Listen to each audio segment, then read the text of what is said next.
Gay Democrat mayor who raped boys for years just made disgusting demand after being caught.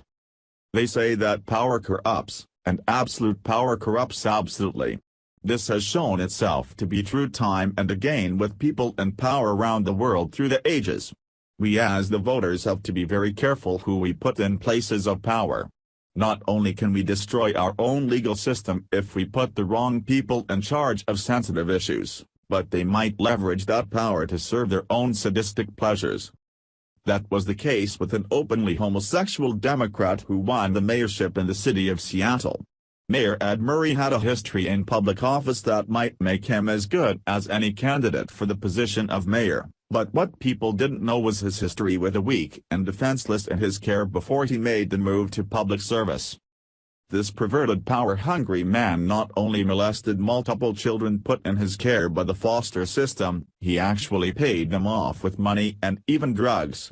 Now, he's been caught in these lies and he's demanding that people just take his word for it that these claims, by multiple victims, and with the paper trail to match, are all lies and that they let him stay in power. Via Fox News. Seattle, 3 decades before Ed Murray was elected Seattle's mayor, an Oregon child welfare investigator found out he had sexually abused his foster son, prompting state officials to conclude that under no circumstances should Murray serve as a foster parent in the future. The findings were reported Sunday by the Seattle Times, after Oregon's Department of Human Services in April unearthed old records, previously thought to have been destroyed, at the newspaper's request. The agency initially withheld many of the documents, but it released them to the Times this month after it appealed, agreeing that it was in the public interest to do so.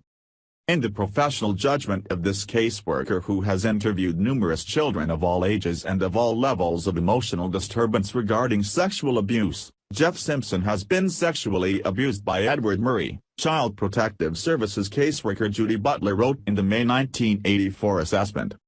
Murray's former foster son, Jeff Simpson, is one of 4 men who publicly accused him this spring of sexually abusing them long ago. Murray adamantly denies the allegations, but he declined to seek re-election.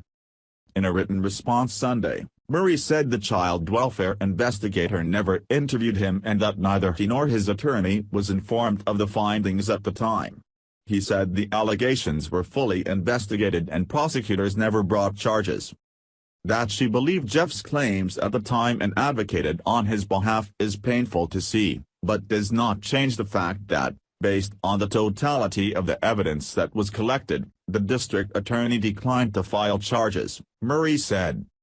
Still, the Times reported, the newly disclosed records reveal that a Multnomah County prosecutor declined to pursue charges because of Simpson's troubled personality, not because she thought he was lying. Simpson said the abuse began in 1980, when he was 13 and spending a weekend with Murray. The abuse continued after Murray became his foster father and lasted until he left Murray's care at age 16, Simpson said. At times, Murray paid Simpson $10 or gave him drugs for sex, he said. So those are the dirty details of what happened and what makes Murray the lowest scum of the earth. Now let's move on to talking about his side of the story. Apparently, this is all just a big misunderstanding and we should all be looking the other way and letting him do whatever he wants. After all, he's here, he's queer and we're not supposed to do anything about it. Here is Murray's statement. Since the day several months ago when sexual abuse allegations surfaced against me in the media, I have been clear that those allegations are false. They remain just as false today as they were back then. But I also know that the allegations about events more than 30 years ago have created a cloud of uncertainty in the public mind. That is why in May I announced that I would not seek re-election to the job that I love, serving as mayor of Seattle. As I said at the time, it was a very difficult and painful decision for me. But upon reflection I felt that putting the best interests of the city first meant that I had to announce that I would step aside and allow someone else to take leadership of city government at the end of my term. Guiding my decisions is my continued focus on what is in the best interest of the city. I know that today a member of the council has issued a statement calling on me to resign, and warning of action against me if I do not. I continue to believe such a course of action would not be in the city's best interest. That is why I am not going to resign, and intend to complete the few remaining months of my term as mayor. My administration and I continue to govern the city effectively, and I am proud that we continue to deliver results that will improve the lives of the people of Seattle. Last week we announced the opening of an innovative, 75-bed navigation center to help house homeless people suffering on our streets. Today we are announcing an agreement to expand the use of body cameras by Seattle Police, so we can increase transparency and accountability and strengthen the bonds of trust between police and our communities. And we have many more important announcements coming over the next few months. Seattle needs steady, focused leadership over the next several months. We have a lot of work to do.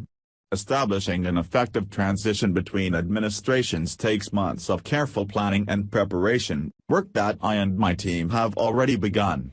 We do not need the sort of abrupt and destabilizing transition that resignation would create, likely bringing the city's business to a grinding halt.